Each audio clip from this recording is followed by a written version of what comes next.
confident nila ay mag-boost, no? Para at least darating ang araw, sila yung tatayo dito, sila yung maghahayag ng mga bagay na sasabihin ng Panginoon. Kaya nilalagay natin yung scripture reading para kahit papaano, no? Nakakabasa sila ng salita ng Diyos, no? At nilalagay natin ito sa pagbunga para kahit papaano masimulan natin yung ating gawain na maging sentro ang ating Panginoong Kristo, sapagkat ang salita ng Diyos ay ang magbubuhos sa atin para ang Diyos na may likha ng langit at ng lupa ay mapurihan natin. Kaya yung binasa ni Tricia kanina ay patungkol sa pagpupuri sa Diyos. Ini-encourage niya yung mga salita ng Panginoon na kung saan ay magpuri ang lahat ng mga nilalang. Kaya sa pagpupuri sa Diyos, huwag tayong mahiya, huwag natin tipirin ng Diyos. Kahit ilan lang mo tayo dito, no? Hallelujah, kahit ilan lang mo tayo dito. No, ang mahalaga, no, matawag nito, hinihayag mo ang kabutihan ng Panginoon. Inumuri mo ang kapangyarihan ng Panginoon. Sinasamba mo ang Panginoon. No, huwag natin tipirin sa pagsamba, papupuri ang ating Panginoon. No? May mga karanasan na kung saan, no, yung mga tao dahil hayag silang nagpupuri, sumisigaw sila, pumapalakpak sila at sinasabing, Hallelujah, praise the Lord! Sinisigaw nila ng ilang piraso lang, yung mga nakakarinig, sabi nila parang ang dami yata. Parang ang dami yata ng tao doon. Nakita nila, konti lang sila. No? Pero yung mga tao nasa paligid nila, no, narinig napakarami nila. Bakit? Kasi hindi lamang tayo ang nagpupuri sa Diyos. Kasama din natin ang mga anghel sa langit. Amen ba yun? Palapakan nga natin ang mga. Kasama natin ang mga anghel sa langit na pupurihin ng Diyos.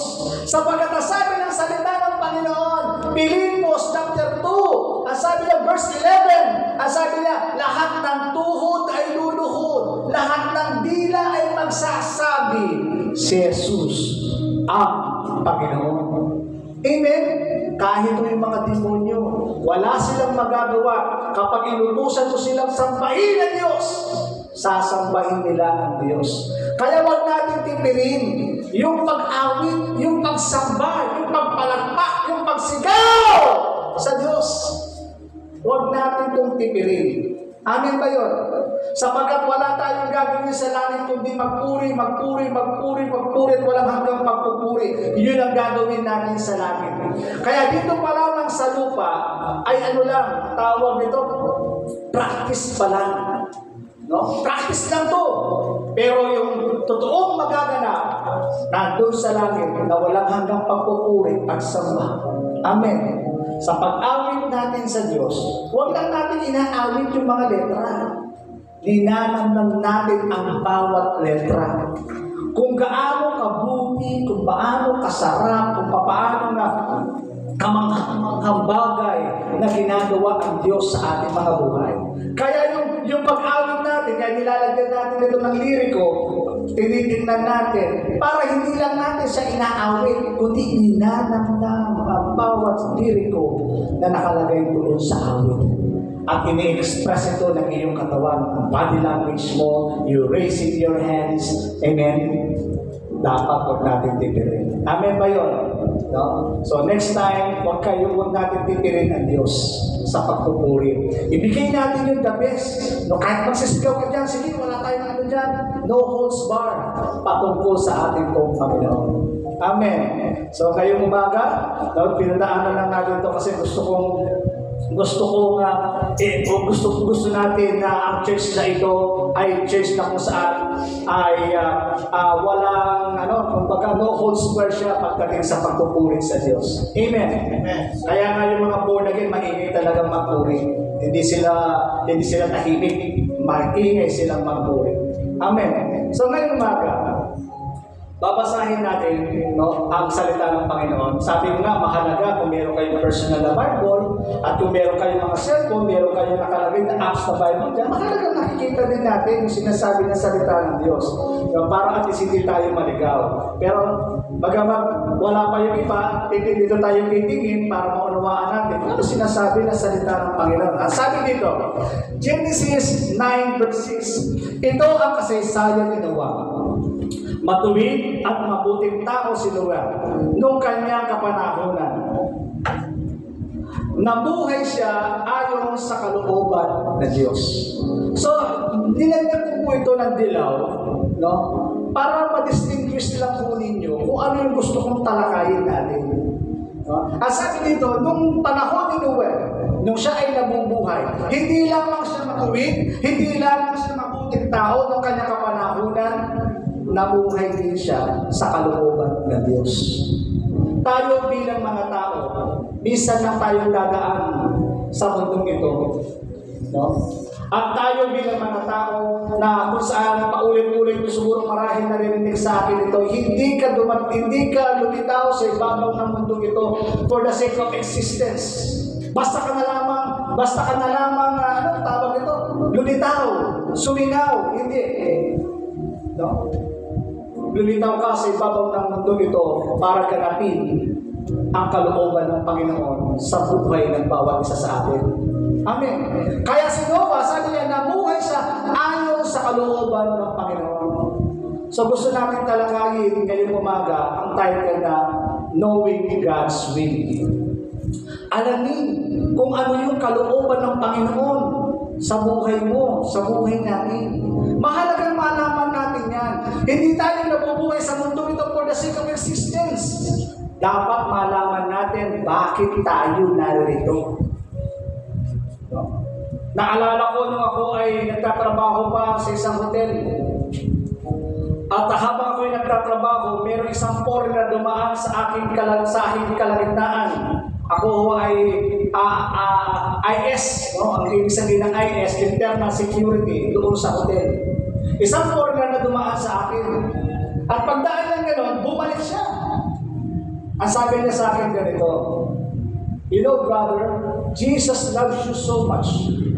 Go back to your Creator. Go back to your church.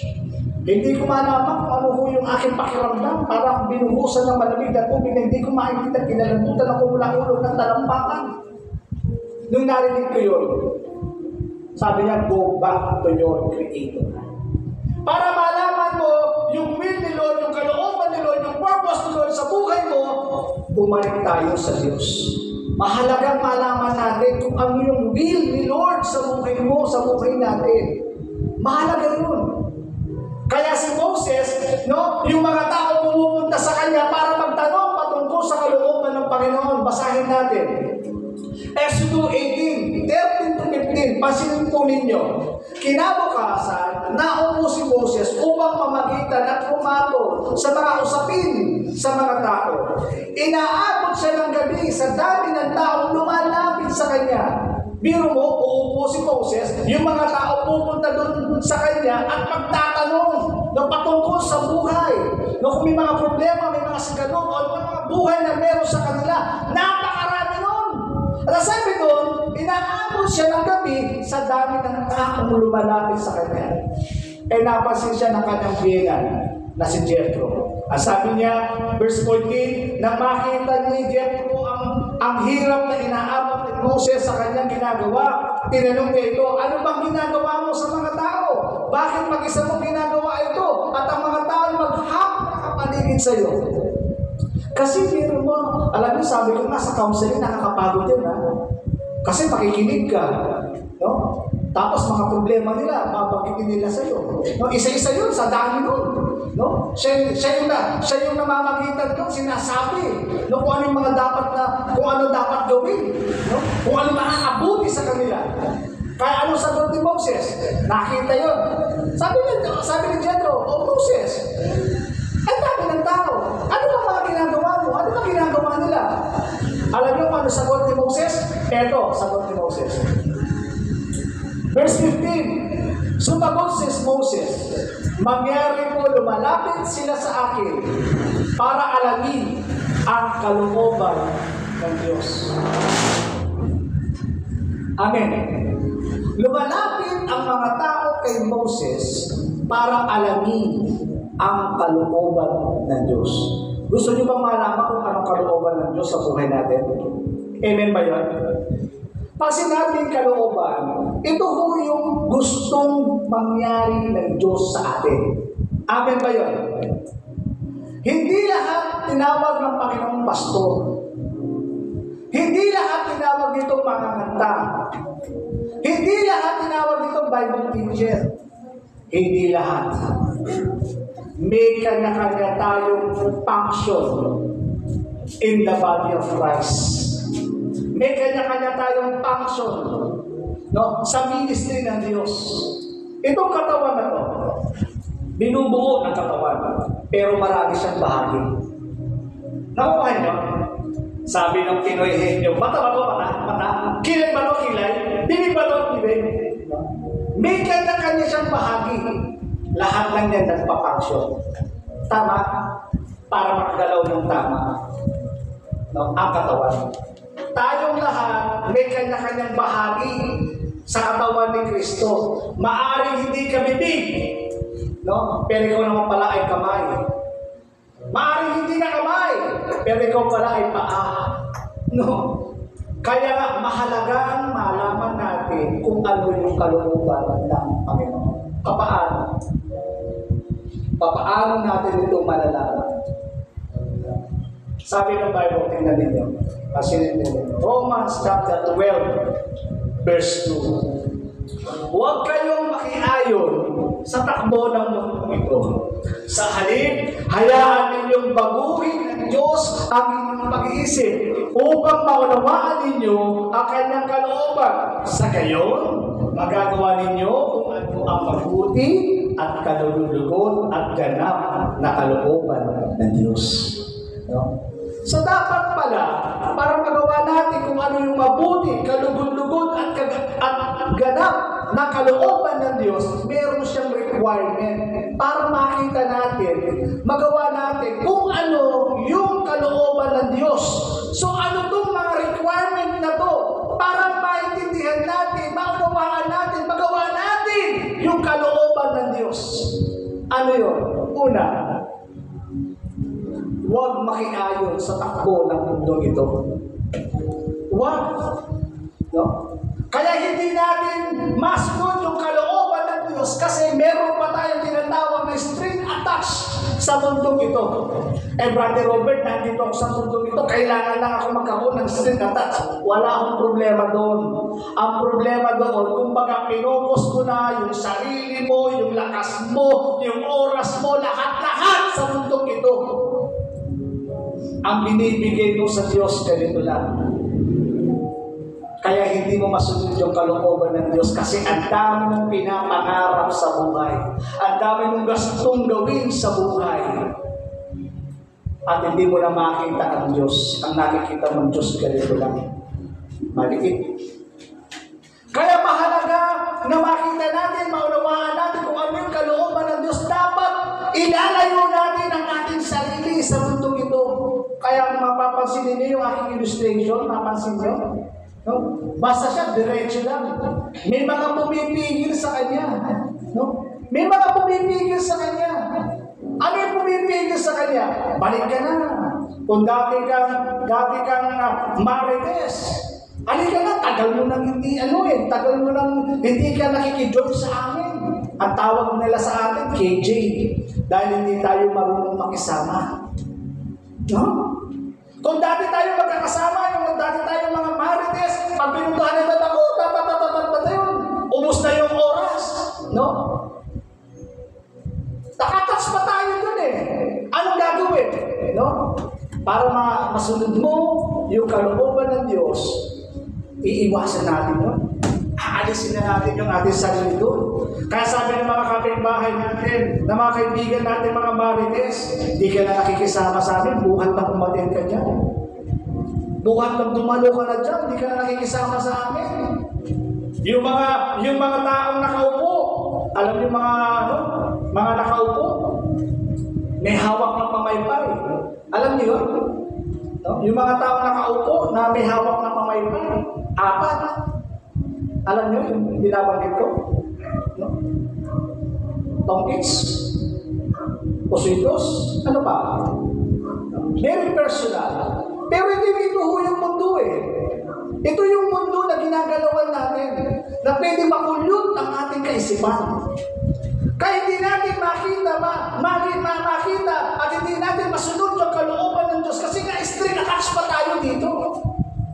Naka-string attached pa tayo. Ano pa? Yung mga yung mga bagay na patungkol sa pagpapayaman. Hindi masama magpayaman.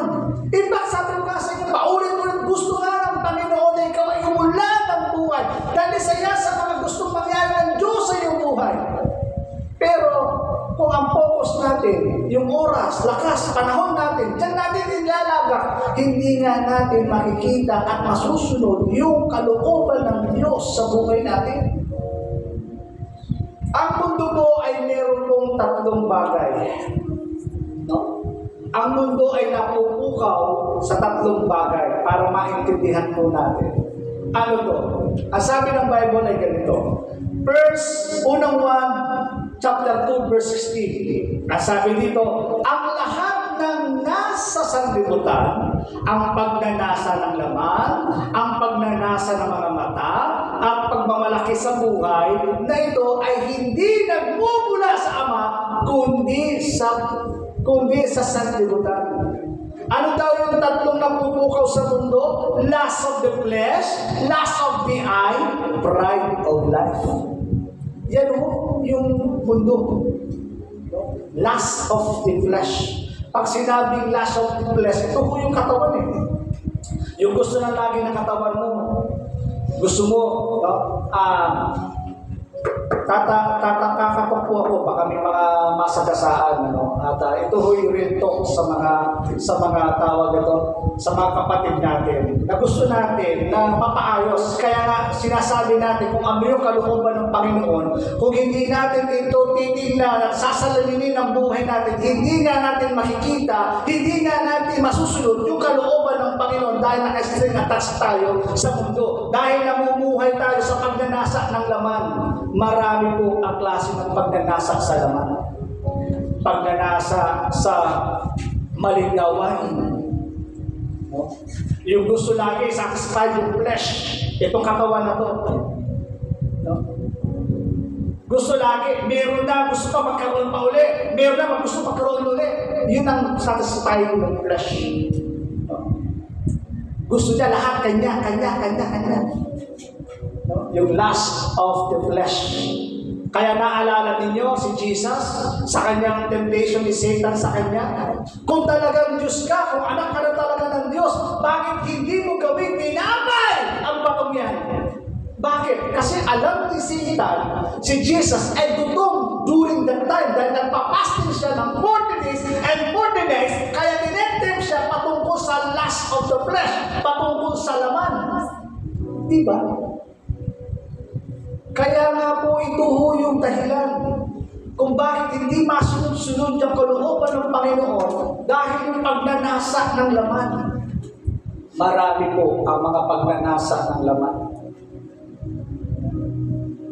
Yung satisfying ng flesh mo. Minsan, tignan mo to. Masarap mag-devotion. No?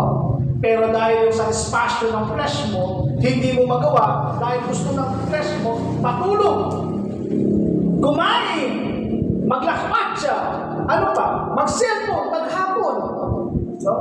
Yan ang satisfying ng flesh. That is lust of the flesh. Ano pa? Pagnanasa ng mata, sabihin lust of the eye. Gusto ko nun. Walang masama doon. Kaya lang, pinopokus natin ang ating mga mata doon sa mga bagay na yun. Naalala nyo? Tingnan nyo. Isa pa. Naalala nyo sinabi ni Satan kay Jesus doon sa temptation. Sabi ni Satan ganito, nakikita mo ba yung kaharian na yan? Lahat na yan. Lahat na nakikita mo yan, akin yan. Lahat yan, akin yan. Ngayon, ibibigay ko sa iyo. Sambahin mo lang ako. Nabibigyan mo yung ibig sabihin, that is the last of the eye. Pinapakita niya yung rangya ng buhay, yung kayamanan, yung karangyaan, yung katanyagan, lahat yung binibigay sa iyo ng diablo, no? Para sambahin mo lamang siya. Nakikita po ninyo, maraming pinapakita ang diablo. Kaya tayo naman, ay kahit kumikitang mahalan mo, sabi ko pang makanya.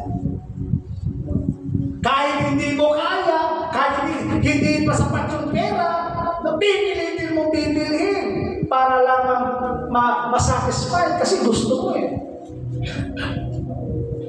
Lahat ng sobra, sabi nga nila, ay hindi maganda. Kaya ano pa? Pride of life, magmamalaki sa buhay. Magmamalaki, pagmamayabang. Yan ho ang mundo na ginagalawan natin. Sabi doon, huwag tayong makiayon sa mundong ito. Huwag tayo. Katulad ni Lot. Si Lot, kilala natin si Lot. Yung asawa ni Lot, yung asawa ni Lot. No? Si Lot may asawa. Nakatira sila doon sa Sodoma at Gomora. Doon sa Sodoma at Gomora, city yun. City.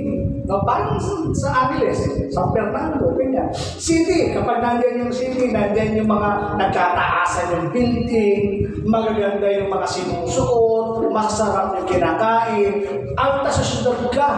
No? Lahat ng magagandang bagay sa pananaw ng yung mga tao, nandun lahat. Ngayon, hindi lamang yung problema niya doon sa Sodoma at Gomora. Kung bakit ginunaw ng Diyos yun, ay isa sa mga problema niya yung tinatawag na homosexual.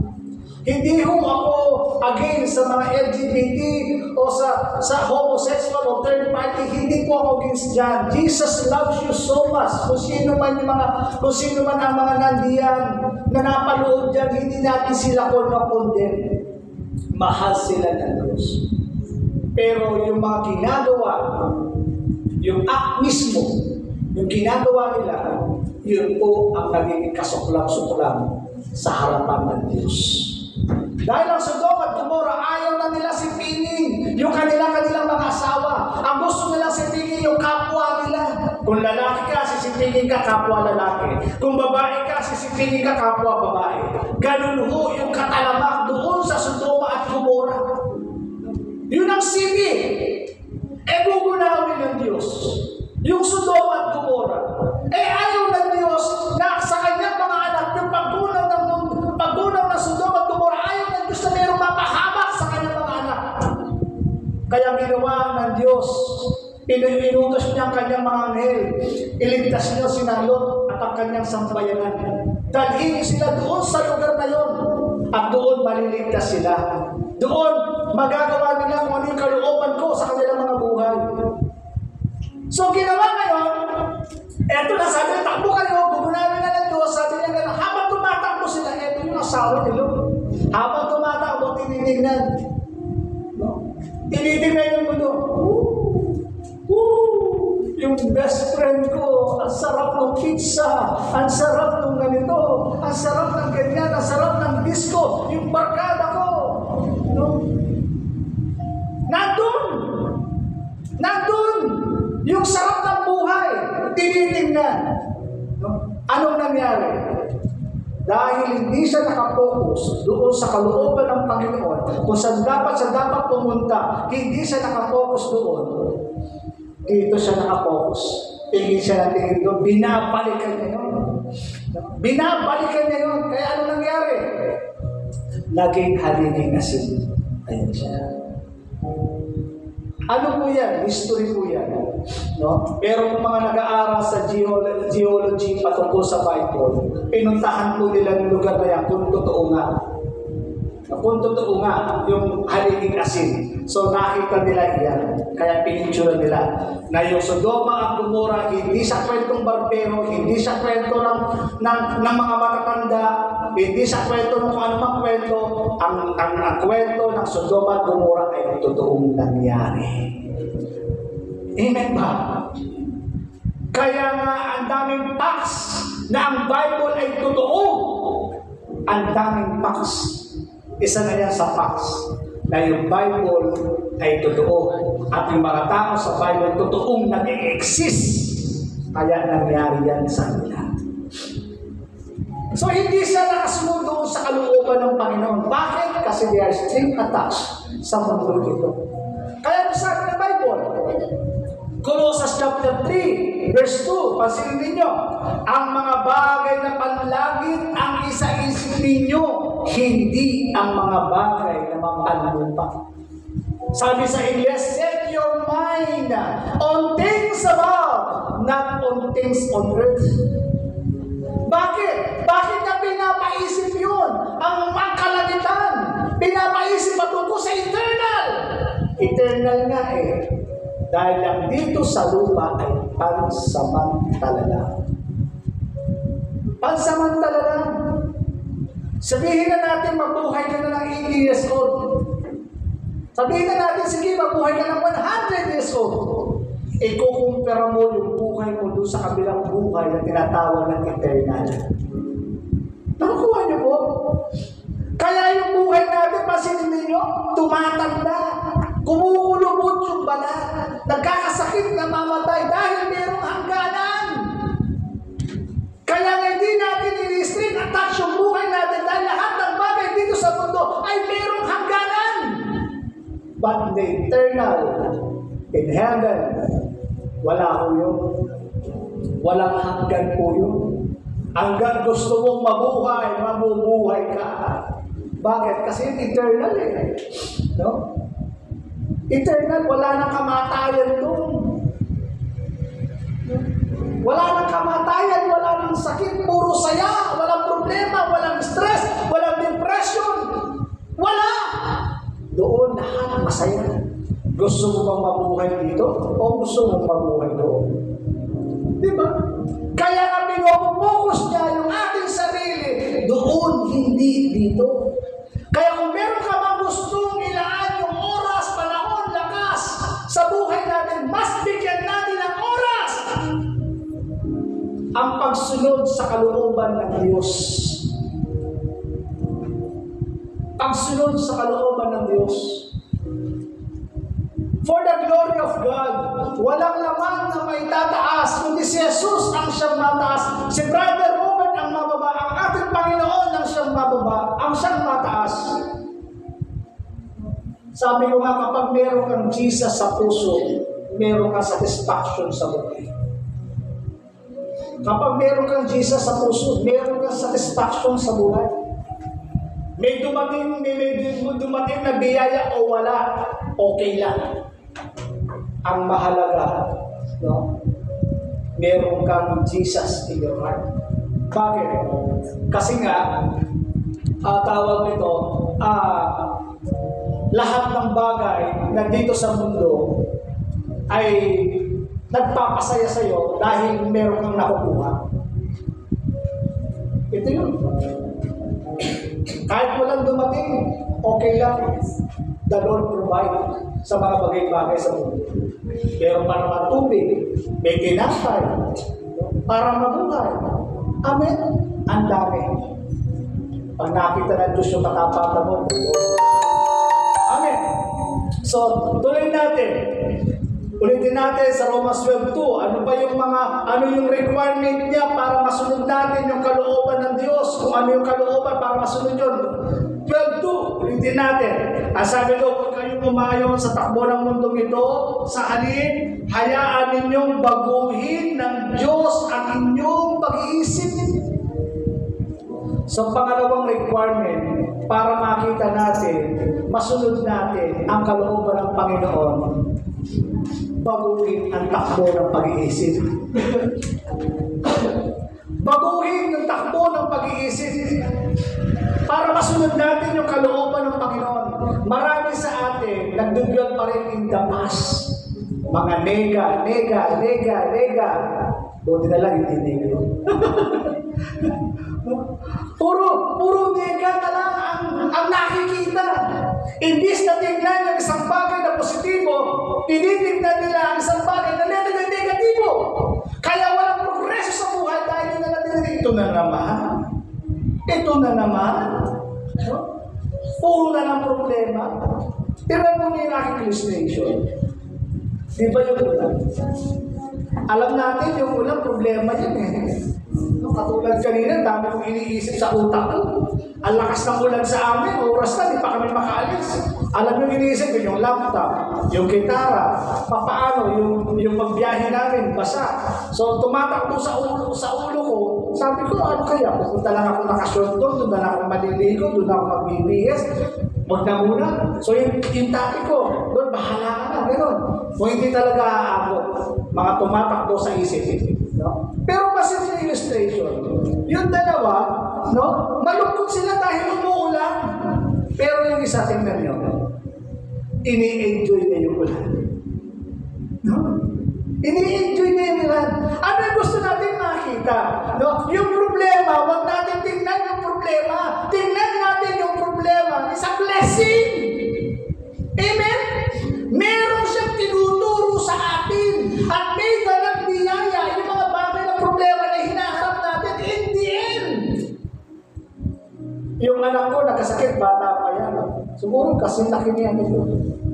O ito maliit na to. Nakagrit. Kasi liit niya, bata pa siya.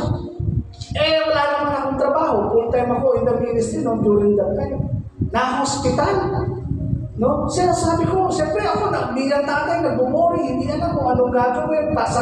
Tapos gusto pa ng asawa ko, ilagay sa private. Ako, gusto ko Lord, private. Ang mahal.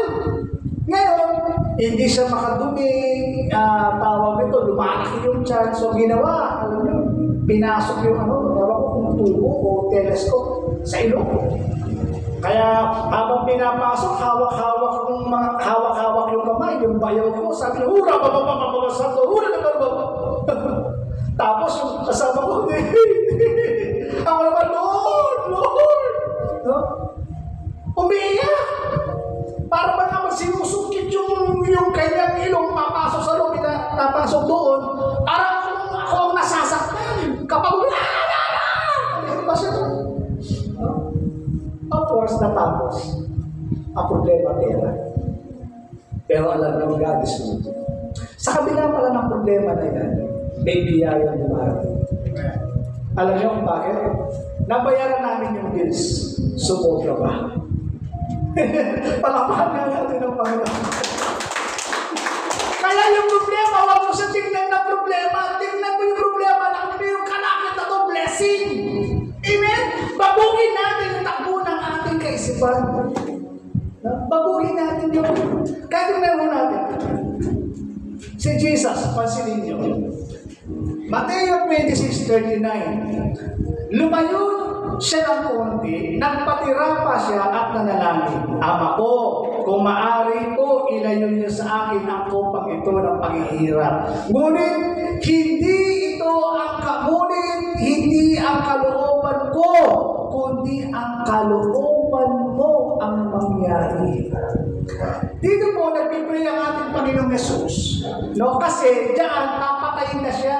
Uhulihin, hahabulin, ikukulong at papatayin. Kung ikaw man o tayo man ang malagay sa kanyang kalalagayan, ang dami natin tanong sa isip. Diba? Mabait akong tao. Sumusunod ako sa kalooban mo. Ito pa yung pinagdadaanan ko sa buhay. Naranasan niyo ba yun? Bakit kung kailan ako nag-serve kay Lord? Dumating pa to sa buhay ko.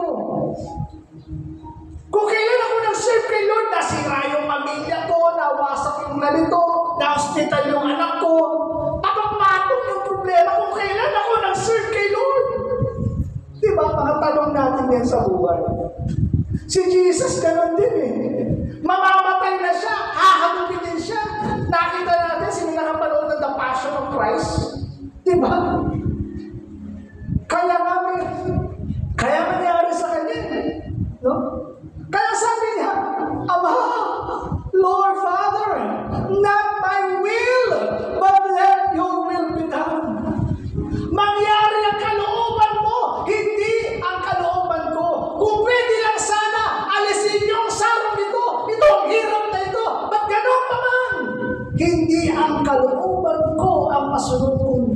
ang kalooban mo.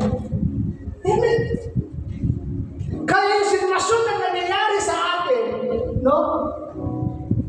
Yung nangyayari sa atin, sabihin natin, Lord, not my will, but let your will be done.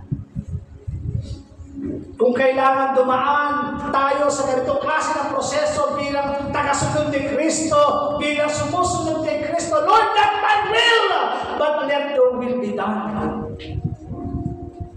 Kailangan tayong dumaan doon eh. Kasi bahagi yun sa pagtuturo ng Panginoon. Bahagi yun sa kalooban ng Panginoon.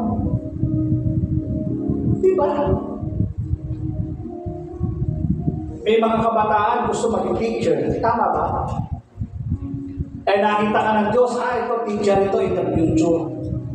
Teacher ito in the future. Nakita ng Diyos yun, teacher ka in the future. Eh hindi ka agad makakarating sa doon sa future na yun. Marami kang dadaanan ng proseso. Nakikita niyo? Marami kang dadaanan ng proseso bago mo marating yun. Yung pala proseso na yun, yun pala ang magdadala sa iyo patungo doon sa plano ng Diyos sa buhay mo. Nakuha mo? No? Kaya in Christian life, no, sa pagsunod sa kalooban ng Diyos, hindi puro lamang hallelujah, praise the Lord. Sabi nga ni Bush Chapel sa isang kanta, ang buhay Kristiyano ay hindi hallelujah lang. Pag tinanggap mo na si Jesus as Lord and personal Savior, yun na, okay na. Mabuhay na tayo ng masaya, wala nang problema. No! Sa pagsunod natin sa Diyos, meron tong kalakip na persecution. May kalakip itong proseso sa atin. Amen? Kaya sabi dito, hindi ang kalooban mo hindi ang kalooban ko masunod, hindi ang kalooban mo. Kung pwede. May mga prayer ba tayo sa atin na may mga pinag-pray tayo na hanggang ngayon hindi pa rin sinasagot ng Diyos? Bakit? No? Kasi hindi kalooban ng Panginoon. Hindi kalooban ng Panginoon kaya hindi binibigay. Kaya nga hintayin mo yung tamang timing sa pagbibigay sa iyo ng Diyos. So ngayon, nangyari ba? Kahit sa kabila ng prayer niya, yung ginagawa niya, di ba pray tayo ng pray? Kung pwede nga lang sana, one, pero dumating pa rin sa puntong ito. Anong nangyari? Dahil sa ginawa ni Jesus, nasunod pa rin ang kalooban ng Diyos, bagamat nag-suffer siya. Pero sa behind the curtain, nung suffering na kanyang naranasan, anong nangyari? Galatians chapter 1, verse 4. Sabi niya, inalay ni Jesucristo ang kanyang sarili para sa ating kasalanan ayon sa kalooban ng ating Diyos Ama upang maganap o mahango tayo sa kasamang naghahari ngayon sa Santo David. Yun pala yung purpose.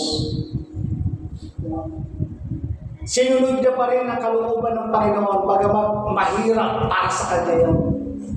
Pero dahil ang kalooban ng Panginoon, nangyari at naganap yung kalooban ng Panginoon. Amen ba? No? Si Jesus namatay.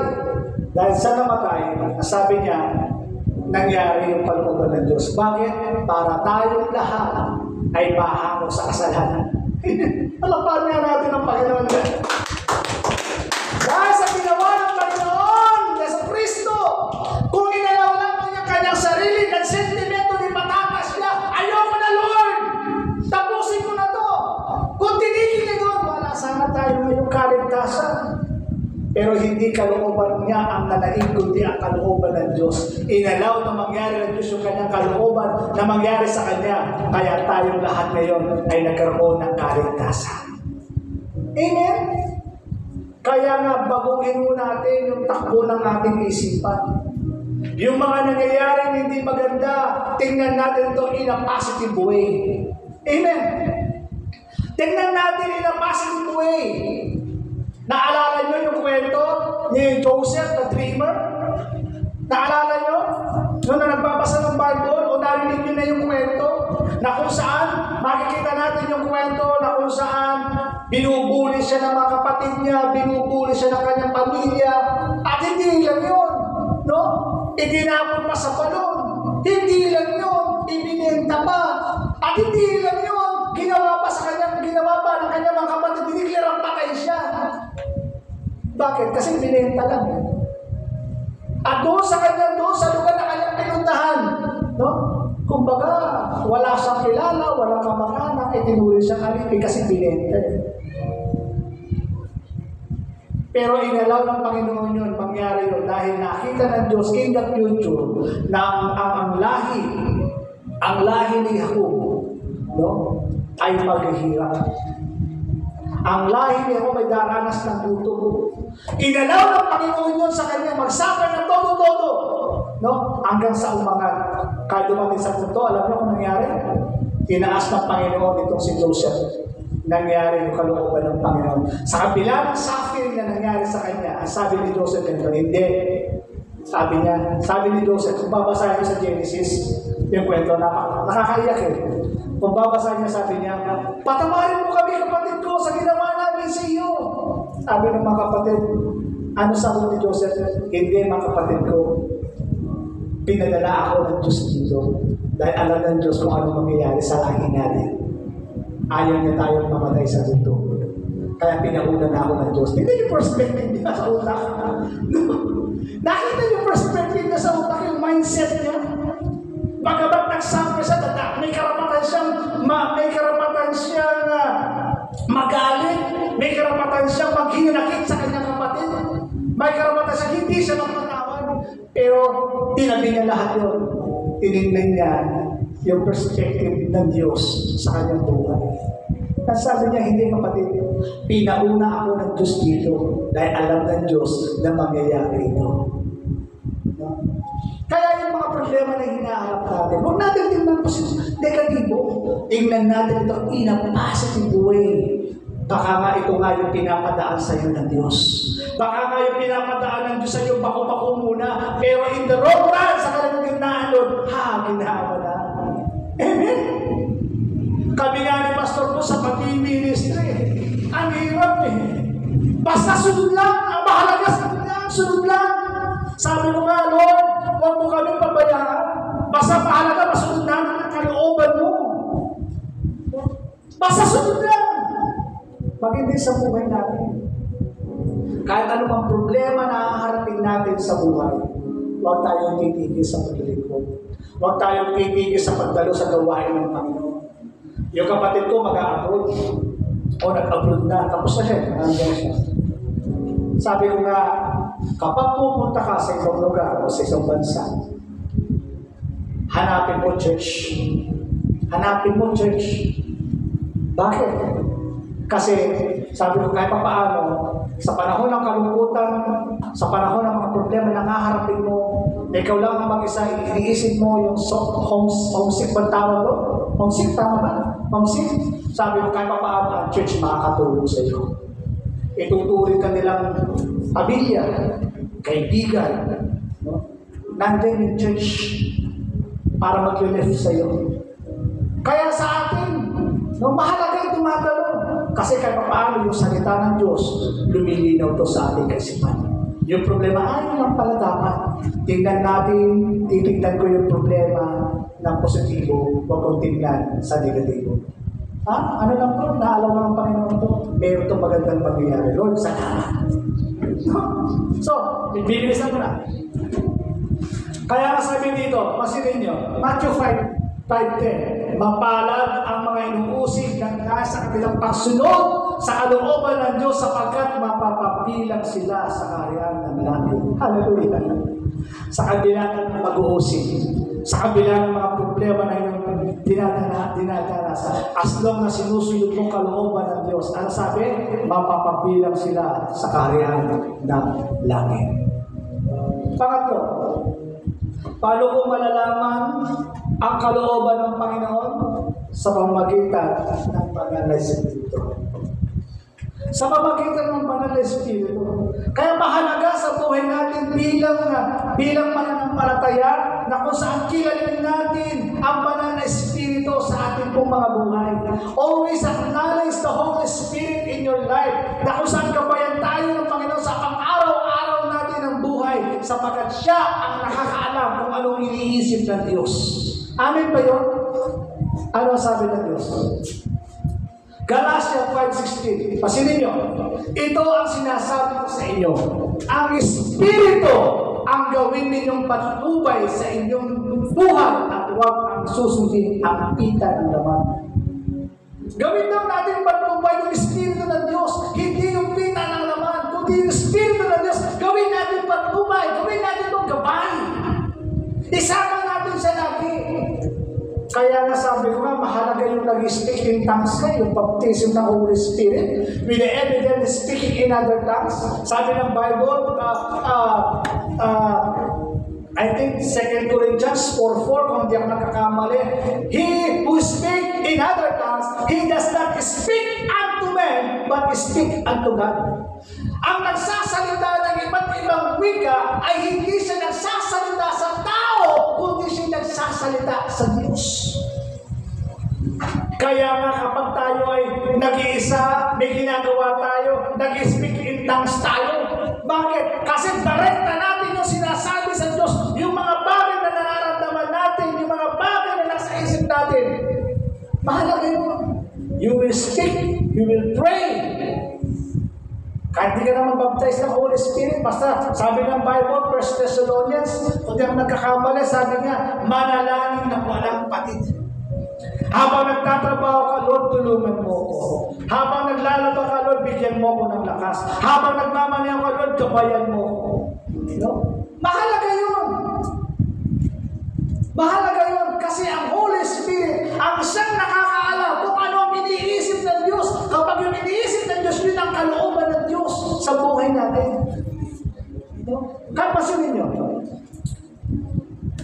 Romans 8:27. Pasilin po ninyo ito. Sabi dito, at ang Diyos ang siyang nakakasaliksik sa puso ng at ang Diyos ang siyang nakakasaliksik sa puso ng tao. Ang siyang nakakaalam kung ano ang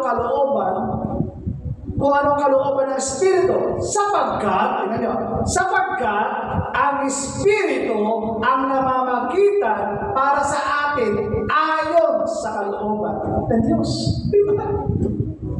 Siya yung namamagitan. No? Ito ang Diyos, alam ng Diyos ang laman ng iyong puso. Alam ng Diyos, nakikita niya yan. No? Meron siyang X-ray machine No? Nakikita niya yung laman ng iyong puso. Alam niya yan kung anong nakatago dyan, kung anong meron dyan. Alam niya yan. At ang Holy Spirit ngayon, siya yung namamagitan doon. Kung ano gusto sabihin ng Diyos, sasabihin niya sa Holy Spirit. At ang Holy Spirit ang magbubulong doon sa tao. Napipigyan niyo mong ibig ko sabihin. Sa pagkasabi dito, ang Espiritu ang namamagitan para sa atin ayon sa kalooban ng Diyos. Kaya huwag natin ialis ang banal na Espiritu Santo para magawa natin kung ano yung kalooban niya, kung ano yung pinagagawa niya. One time, ako po ay nagtatrabaho dito sa Kuray. Pauwi. Yung motor ko, nagluloko. Nagluloko yung motor. Aandar, tapos mamamatay. Aandar para siyang nalulunod. Hindi ako, kumbaga takbo, ganito. Mamamatay, takbo, ganito. Patay ng patay. Then, I pray to God. I speak in tongues, pray, Lord, ano po ba sira? Nandito ako sa kalagitnaan, ang layo ng lalakarin ko. Walang vulcanizing, hindi ko alam kung anong gagawin, wala akong pera. Ang dami kong mga sinasabing problema sa akin. Anong gagawin ko, Lord? Give me wisdom! Give me wisdom, Lord, kung saan ito nagagaling yung sira. Alam niyo, nag-prompt sa aking puso, para siyang nagsalita sa puso ko. Asabi nung voices na yun sa loob ko, yung papel na nilagay mo sa loob ng motor ko, tanggalin mo, sabi niya gano'n. Tanggalin mo yung papel. So ginawa ko, tinanggal ko yung papel. Yung nilagay ko doon sa motor kasi meron pala yung yung parang brother, yung sasakyan, may parang hangin na labasan. Air cleaner ba yun? Tinakpan ko, kaya pala walang hindi siya nag-glory ko doon na ganyan kasi nasusupukin siya dahil sarado eh. Tinanggal ko. Nung tinanggal ko, hallelujah. Ang bilis. Nakauwi ako. Napasibili ko sabihin. No? Kaya nga sabi ko nga, huwag nating ialis ang Espiritu. Lagi nating isama ang Espiritu ng Diyos sapagkat siya ang nagsasalita kung anong kalooban ng Panginoon sa buhay natin. Amen. Kaya na, nung tinanggal yun, may nagsalita sa loob mo, tanggalin mo. Nung tinanggal mo, dire-diretso. No? Kasi bakit? Kasi alam ng Diyos eh. Sabi ko na, pera, ang layo. No? Ilalakad ko yun, ang layo mula sa atin, wala pa akong pera. Sirayo mo to. Nung tinanggal, no? parang nag-ano lang, parang nagdahilan lang. Bilis, pauwi, nakabili na, nagagawin ko pa ng maayos. No? So, siya nakakaalam kung ano yung will ni Lord. Hindi kalooban pala ng Diyos. Yung papel na nilagay ko, kasi kaya ko nilagay yung tataas yung upuan. Magiging komportable ako. No? Tataas. Kaya ko nilagay yun. Para maganda sa tingnan, druskong tingnan. Eh di pala kalooban ng Panginoon. Yayabang ka dyan, ha? Yayabang ang dating mo dyan. Kasi, siyempre nga naman, naka-jacket ka, druskong. Eh, para nilagay ko, tumaas lang siya. No? Eh, siyempre, ganun ako. Eh, di pala kalooban ng Panginoon. No? Kaya ginawa ng Panginoon, alisin mo. Ayun, tinanggal, nakauwi. No? Alam ng Panginoon. Kaya nga, gusto natin malaman, yung kalooban ng Panginoon, always ask the Holy Spirit. Ito na, matatapos na po ako. No? Tingnan nyo, patungkol sa Holy Spirit, ano po? Naglalakbay sina Pablo sa lupain ng Phrygia at Galatia sapagkat sinansala sila ng Espiritu Santo na mangaral sa Asia. Ibig sabihin ng sinansala, pinigilan, hindi pinahintulutan. Sino daw ang nagpigil sa kanila na hindi mangaral sa Phrygia at Galatia? No? Ang Holy Spirit. Minsan, sa ating buhay, meron tayong nilalakaran, hindi pala yun ang kalooban ng Panginoon. Kaya hindi pala lumalago-lago ang isang bagay dahil ginagawa mo yun by your own strength. Ginagawa mo yun kung ano man yung ginagawa mo. No? Kasi nga, yung ginagawa, nag-waste ka ng time, ng strength, no? Ng money, ng lahat-lahat. No? Nag-waste tayo ng gano'n. Hindi pala yun ang kalooban ng Panginoon. Kaya ang Holy Spirit ang pipigil sa iyo para hindi mo magawa yan. Siya pipigil, hindi pala kalooban yan ng Panginoon. Kaya nga sabi ko nga, nagpapasalamat ako sa Diyos, lagi kong dalangin, sabi ko lang magkaroon ng gawain dito. Eh lagi akong dinadala sa Araya. Kaya pala, ayaw muna itong buksan, ayaw muna itong lumitaw. Kasi hindi yung kalooban ng Panginoon. Doon ka muna. Malayo eh. Magkano din yung ginagastos mo? Yung mga taong pupuntahan mo, yung finances mo. Kaya lahat ng finances mo, strength mo, lahat, doon tinatapon. Pero nakakatuwa.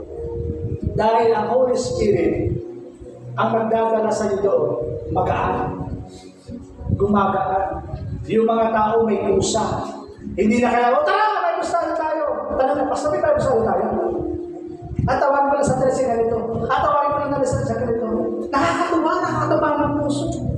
Pagdating mo doon, nakaayos na yung bangko, nakaayos na yung lamesa na doon kami mag-uupuan. Yung may-ari ng bahay, nakahanda na yung pagkain. Nakakatawa ng puso. At nakakatawa pa doon, yung mga tao doon, ay Sunday ngayon, darating si Pastor. Kasi muna natin yung lakad. Sabi ko doon, salamat. Ang Diyos ay mabuti. Ang Diyos ay mabuti. Kaya nga, kapag will ni Lord, lahat ng resources na kailangan mo, provide. Will ni Lord yun eh. Pero pag hindi ni will ni Lord, struggle, maganit, ang hirap. Pero kapag will ni Lord, all resources na kailangan mo, provide. Kailangan mo ng tao, o yan, may tao ka na. I-cultivate mo lang yan. Dinadala ng Diyos eh. Tandaan natin, sabi ko nga kay Pastor, lagi sa aking usapan, hindi kami ang nagpapalaki ng church. Ang nagpapalaki ng church, lagi bakit ang Diyos. Gawin lang ang trabaho at ang bahala na ang Holy Spirit doon. Gawin lang. No? Pakinig sila, sumama sila o ayaw, importante gawin yung trabaho. Siya nagpapalaki, siya may-ari niya. Amen. So, tuloy natin.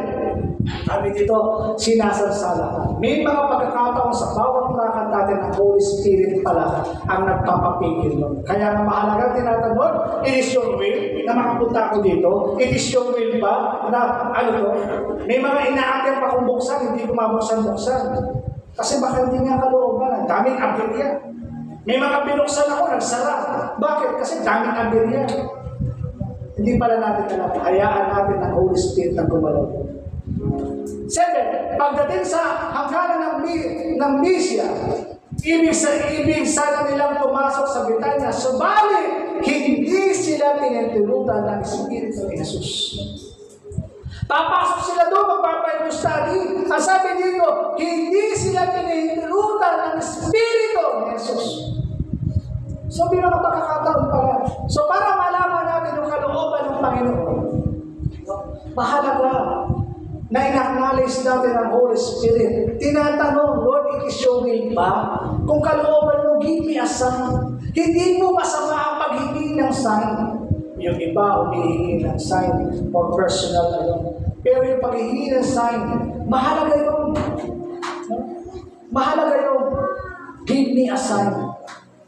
Hindi naman tayo parang, parang tawag nito, yung, may tawag dun no? Yung, yung ginawa ni Gideon, na humingi ng sign, hindi mo masama yun. Kailangan, hingin natin ang sign. Lord, it is your will ba? Give me a sign. Matatapos na ako. Nandiyan pa ba kayo? Nandiyan pa tayo? Nakikinig pa ba tayo? Last na lang to, huli na lang to. 2 verses na lang. Sabi dito sa pamagitan ng kanyang salita.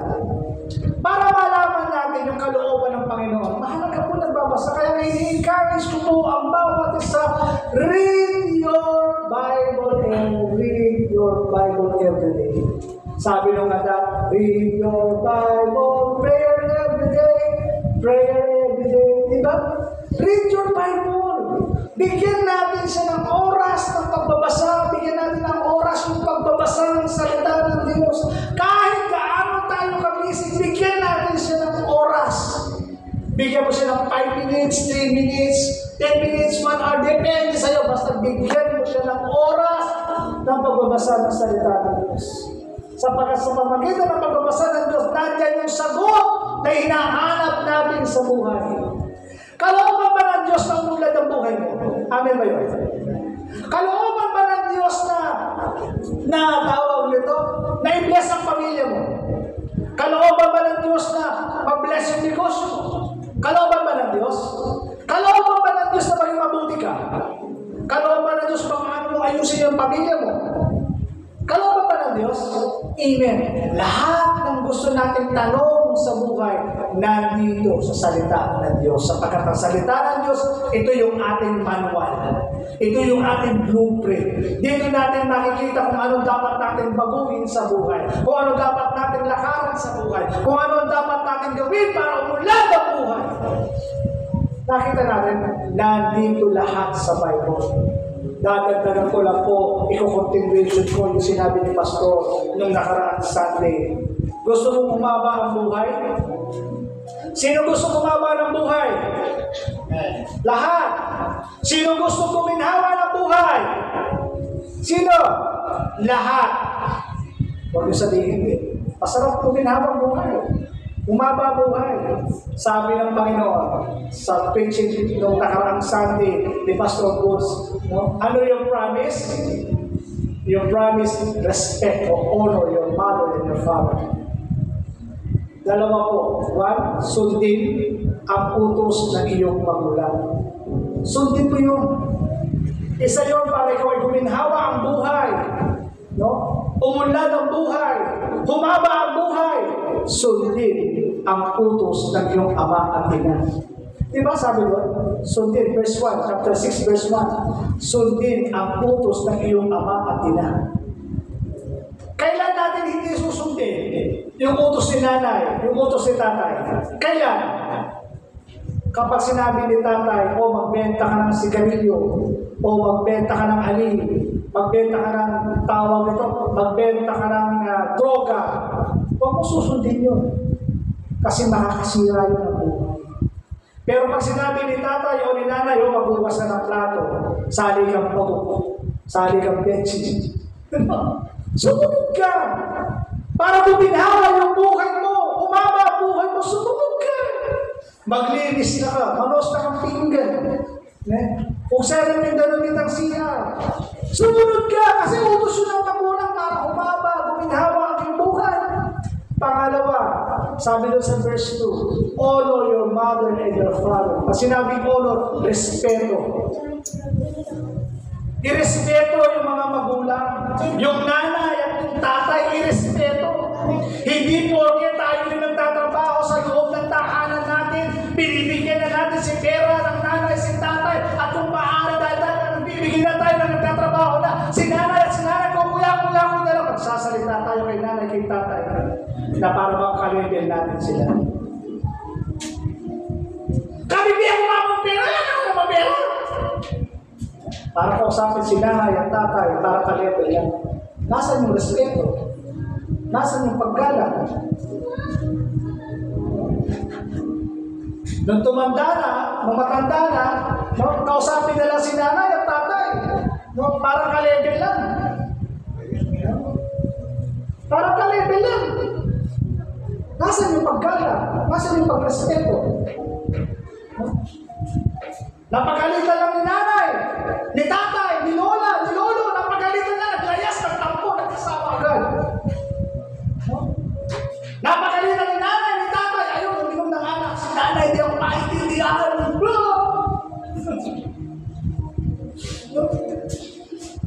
Diba? Nasimula mo, pinagalitan na. Nasaan yung respeto? Nasaan yung paggalang? Para po humaba at guminhawa ang buhay natin, yung dalawang sangkap na yun, mahalaga. Amen? Ano ba? Kalooban ba ng Panginoon yung mapabuti ka? Mapabuti tayo. Kalooban ba ng Panginoon? Amen! Iyon pala yung susi. Kung hindi ka nagbabasa ng salita ng Diyos, alam mo ba yun? Alam ba natin yun? Kahit nga yung mga unbeliever, alam nila yun. Rumispeto ka nga sa magulang mo. Akala mo kung sino kung magsalita. Yung iba, minumura yung nanay, yung tatay. Alam niyo yung mga taong gano'n? May curse. Yung mga minumura yung tatay at nanay, no? Palasagot sa nanay, palasagot sa lola, palasagot sa lolo, palasagot sa kanilang matatanda, may kalakit na sumpa. Alam niyo ba yun? No? Baliktarin po natin yung sinasabi ng promise. Tingnan nyo, baliktarin natin yung promise. Hindi ko na nilagay dyan eh. Baliktarin natin yung promise. Sabi doon, kapag ikaw ay sumunod sa nanay mo at tatay mo, at nurmispeto ka sa magulang mo, sabi niya, meron kong kalakit na pangako. Ano yung pangako? Ikaw ay giginhawa at hahaba ang iyong buhay. Yun ang pangako. Ano yung pangako? Ikaw ay giginhawa at hahaba ang iyong buhay. Kapag sinusunod mo at nirespeto mo yung mga magulang mo. Baliktarin natin. Baliktarin. Kapag hindi natin sinusunod yung ating mga magulang at hindi natin nirespeto yung ating mga magulang, anong mangyayari? Hindi giginhawa ang buhay mo. Hindi hahaba ang buhay mo. Nakuha mo rin yun. Nakuha nyo? Kaya makikita mo doon sa logic, kapag hindi mo pala ginawa to, ang buhay mo kaigli lang. Hindi naman lahat, yung mga kabataan na namamatay, hindi naman lahat. Pero yung iba, halos doon bumabagsak. Bata pa lang namatay. Bakit? Hindi sila respeto sa magulang eh. Sakit na ulo. Kaya mahalaga para malaman mo yung kalooban ng Panginoon pagpasa ng salita ng Diyos. Tanggal yan. 2 verses. Hebrews 10:7. Kaya sinasabi ko, ako'y narito, O Diyos, upang sundin ang iyong kalooban ayon sa sinasabi ng kasulatan tungkol sa akin. Sabi niya, sundin ang iyong kalooban ayon sa sinasabi ng kasulatan. Para masunod natin yung kalooban ng Diyos, eto, ayon sa kasulatan. Ano ba sinasabi ng kasulatan? Ano ba sinasabi ng kasulatan? Tingnan natin. Isa pa. Dito na ako magtatapos. 2 Timothy 3:16. Tapos na. Ang lahat ng kasulatan ay kinasihan ng Diyos at kapakipakinabang sa pagtuturo ng katotohanan, sa pagsaway, sa kamahalingan, sa pagtutuwid sa inyong gawain, at pagsasanay sa matuwid na pamumuhay. Diba? May 4 na binanggit sa salita ng Diyos. Kung gusto natin mapaayos yung buhay natin, may 4. Ano daw yun? Pagtuturo ng katotohanan. No? Ang daming mga teachings ngayon ang lalabasan. Kung hindi natin inaalam ang salita ng Diyos, pwede tayong mailagaw ng mga salita na ating naririnig na nasa paligid natin. Kasi nga, ang Biblia ang nagtuturo patungkol sa katotohanan. Kaya kung hindi natin binabasa yan, pwede tayong mailigaw niyan. Pwede na rin tumalilis sa kalooban ng Panginoon. Pangalawa, pagsaway sa kamalian. Diba? Yung mga mali, no? Sinasaway natin. Masama ang uminom. Masama ang magbisyo. Sabi ng Bible eh. No? Kaya nga sabi niya, pasaway sa kamalian. Ano ba? Pagtituwid sa likong gawain. Mali yung ginagawa mo. Mali yung sinasabi mo. Alam mo, mali yung lumalabas sa bibig natin na puto bumbong, puto kutsinta, anak ng tamales. Yung mga lumalabas sa bibig natin na hindi magaganda. Alam natin mali yun. Sabi niya, pagtituwid sa likong pamumuhay. At pagsasanay sa matuwid na pamumuhay. Kaya kung gusto natin magsanay na kabanalan, magsanay sa matuwid na pamumuhay, nandito ang susi. Ang salita ng Diyos.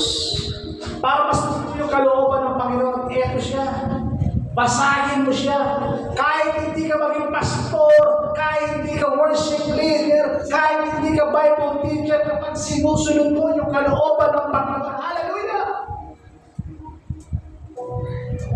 There is a reward sa pagsunod sa kalooban ng Panginoon. Meron po itong blessing. Yung blessing, mahalaga yun. Sa pagsunod sa kalooban ng Panginoon. Di ba kapag ang inyong anak ay palasunod, mabait, sumusunod lagi, di ba yung favor ninyo, konting salita, ano yun, anak? Kasi mabait eh. Kasi sumusunod eh. No? May blessing. Manyan dita kang mama, dyan ang pera. Dahil ba ka nangaya? O hindi, pagkutsahan mo na yan. Pero ang anak mong pasaway, matigas sa ulo, at lagi kang pinasasakit ang ulo kapag hihingi ng pera, mabigyan naman, wala akong pera. Kasi nga, malayo yung loob mo eh. Ang Diyos, sa mga taong sumusunod sa kanyang kalooban, malapit ang kanyang puso. Sumusunod sa kanyang kalooban. Kung minsan nga, hindi mo pa nga nire-request, hindi na niya. Ganon. Kaya na, nais ng Panginoon na masunod natin yung kanyang kalooban. Kaya kapatid ko in faith, tanungin natin always ang Lord. Lord, ano ba ang kalooban mo sa buhay mo? Ano ba? At kapag dinibil ng Diyos, meron ka nababasa, meron kang narinig mula sa mga lingkod ng Diyos, sumunod ka lang. Sumunod ka lang. Nakakatawa nga si Ate Jennifer eh. May mga kinukwento siya. May mga bagay na sinasabi. Bawa na sabi niya. Yung sabi ng pastor namin, ganito, ganyan. Diba? Sumusunod siya kasi may mga narinig siya. Sabi natin, Jennifer, bawa na sabi niya. Sabi ng pastor namin, ganito yung dapat namin gawin. Well, ba ni Lord yun? Yes. Kasi tinuturo dito mabuti. Matuwid, maayos. Amen. Kaya po sa umaga nito, I pray in the name of Jesus. Mag-sink deep in your heart that every word na narinig natin ngayon ay maitanim sa pinakamatabang bahagi ng ating mga puso. Tayo tumayo. Hallelujah. Lord, maraming salamat sa umaga nito. Salamat sa mga babae at lalaki na kilala mo sa lugar nito. Salamat, Panginoon, sa mensahe